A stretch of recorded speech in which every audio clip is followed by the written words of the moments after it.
En Afrique du Sud, le tribunal examine ce mardi la demande d'appel du parquet insatisfait de la condamnation d'Oscar Pistorius. Ce dernier avait été condamné à 5 ans de prison en octobre dernier pour le meurtre de sa petite amie. 6 détenus de la prison américaine de Guantanamo ont été accueillis ce dimanche par l'Uruguay. Un processus qui vise à désengorger la célèbre prison américaine qui ne compte désormais que 136 détenus. Et puis en France, la réforme du droit d'asile sera examinée par les députés à partir de demain mardi. Objectif désengorger les centres d'accueil alors que les demandes d'asile ont quasiment doublé en 2007 pour atteindre 66 000. Tout le plaisir pour moi de vous retrouver sur Sika. Nous ouvrons ce journal par l'Afrique du Sud. C'est demain, mardi, que la justice examinera la demande d'appel du parquet sud-africain insatisfait de la condamnation à 5 ans de prison d'Oscar Pistorius pour avoir abattu sa petite amie. Inculpé en 2013 pour le meurtre de sa compagne, il a été acquitté pour meurtre, mais reconnu coupable d'homicide involontaire pour lequel il est condamné le 21 octobre 2014 dernier à 5 ans de prison ferme.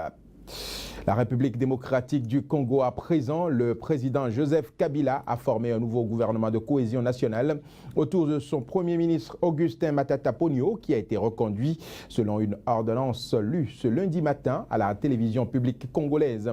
Ce gouvernement qui fait une petite ouverture à certains partis d'opposition et marque l'entrée de ténor de la majorité présidentielle. Compte 48 membres, il répond à une promesse faite par le président Joseph Kabila en octobre 2013 à l'issue des concertations nationales, forum politique qui avait réuni des représentants de la majorité présidentielle, de l'opposition et de la société civile. Plus de précisions ici avec Yeyet Mavinganzo, elle est la correspondante de Sika TV à Kinshasa. Le gouvernement d'union nationale est rendu public par le président de la République, Joseph Kabila Kabange. En fait, ce gouvernement compte 42 membres et l'opposition bénéficie de cette confiance. Il s'agit de gouvernement Matata 2 parce que le premier ministre Augustin Matata Ponyo, installé depuis avril 2012, est reconduit. Il est entouré de 3 gros calibres de chefs des partis politiques du Congo. Comme le vice-premier ministre, il s'agit du secrétaire général du PPRD. Il y a le secrétaire général du MLC. Le MLC, c'est une partie du sénateur Jean-Pierre Bemba Gombo qui se trouve en ce moment à la CPI depuis 2008. Le parti prend en charge le ministère des télécommunications, postes et nouvelles technologies de l'information et de la communication. Il y a aussi le troisième parti politique qui est le PALU, qui est le parti de Patriarche Kizenga, qui est l'un des compagnons de Lumumba. Ce parti prend en charge l'emploi, travail et prévoyance sociale. Mais il faut signaler, Joël, que le gouvernement a tenu compte de partis politiques qui ont participé aux concertations nationales le 5 octobre 2013, dont les recommandations étaient entre autres le gouvernement de l'Union nationale.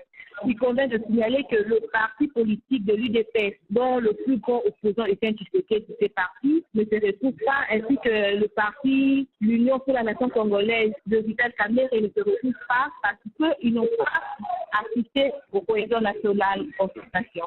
Alors, Yeyet Mavinganzo, actuellement en RDC, il se tient également un débat au sujet de la révision de la Constitution. Qu'en est-il exactement? La révision des articles 70 et 220 est la forme de discorde dans la classe politique congolaise, car la Constitution en elle-même reste révisable. Mais ces dispositions 70 et 220 qui limitent le mandat du chef de l'État à 5 ans renouvelables une fois sont intangibles. Promulguée en 2006 par le chef de l'État, cette Constitution est passée par le référendum, d'où le peuple congolais a voté à plus ou moins 85% à l'intangibilité de cet article pour ne pas tomber dans la situation similaire au régime de Mobutu. Mais il s'avère que Joseph Kabila Kabange, président de la République démocratique du Congo, élu en 2006, réélu en 2011, aura en 2016 épuisé ses 2 mandats à la tête du pays. Mais la classe dirigeante, caractérisée par la majorité présidentielle, lance déjà dans toute sorte de campagne pour réviser la Constitution en vue d'octroyer un 3e mandat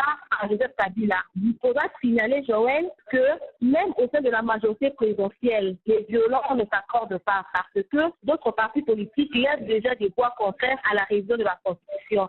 Mais on doit signaler qu'il faudra attendre lundi 15 décembre 2014 pour connaître la position du chef de l'État, car celui-ci va s'adresser à la nation congolaise sur des questions d'actualité, entre autres la révision de la Constitution. Yeyet Mavinganzo, je vous remercie. Merci, Jean.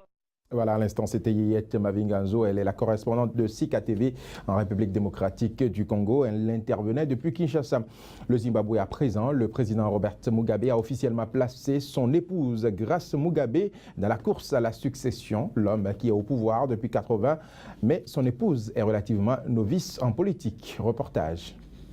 Avec le poste de présidente de la Ligue féminine, Grace Mugabe, âgée de 49 ans, fait automatiquement son entrée au bureau politique du mouvement dont elle était jusqu'alors simple membre. Sans surprise, Robert Mugabe a aussi été reconduit chef du parti. En revanche, quant à la composition très attendue du parti politique et le choix de ses vice-présidents, il a entretenu le suspense. Ils ne seront connus que mercredi ou jeudi. Je ne peux pas me précipiter pour choisir des gens. Je veux prendre le temps de voir de nouveaux noms, de nouvelles personnes qui vont entrer dans le comité central. Ceux qui ne sont pas ici nous ont dit au revoir. Je ne les vois pas revenir au comité central. Je veux vous remercier et merci du plus profond du cœur d'avoir voté encore une fois pour moi. L'issue ne faisait pas de doute. Personne ne se présentait contre le leader historique qui a également été désigné candidat du parti à la prochaine élection présidentielle prévue en 2018. Il aura alors 94 ans. Un autre prétendant à la succession de Robert Mugabe a été nommé au comité central et garde ainsi ses chances. Il s'agit du ministre de la Justice Emmerson Mnangagwa. Relativement nouvelle dans l'arène politique, Grace Mugabe avait été à la surprise générale désignée en août pour briguer la direction de la Ligue féminine du parti. Elle pourrait avoir envie de parvenir un jour à la tête du pays. En Sierra Leone, l'épidémie d'Ebola poursuit son ravage malgré toutes les mesures prises pour l'endiguer par les autorités. Un 10e médecin est mort à Freetown, la capitale de Sierra Leone, après avoir contracté le virus.